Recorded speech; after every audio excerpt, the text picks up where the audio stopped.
प्रशांत कोरटकर याला जामीन मंजूर झालेला आहे। आताची महत्त्वाची बातमी, प्रशांत कोरटकर याला अखेर जामीन मंजूर झालाय। कोल्हापूर सत्र न्यायालयाकडून कोरटकरला जामीन मंजूर झालेला आहे।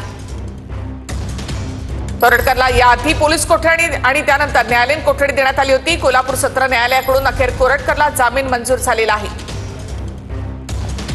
अधिक माहिती आपण घेऊयात आमचे प्रतिनिधी भूषण पाटील यांच्याकडून। भूषण, अखेर कोरटकरला जामीन मंजूर झालाय। अखेर प्रशांत कोरटकर याचा जामीन अर्ज मंजूर आहे, तो केलेला आहे आणि त्यामुळे मोठा दिलासा प्रशांत कोरटकरला मिळाला आहे असं म्हणावं लागेल। आपल्याला माहिती आहे, प्रशांत कोरटकर याला अटक केल्यानंतर त्याला पहिल्यांदा 3 दिवस आणि त्यानंतर 2 दिवस अशी 5 दिवसांची पोलीस कोठडी सुनावण्यात आलेली होती।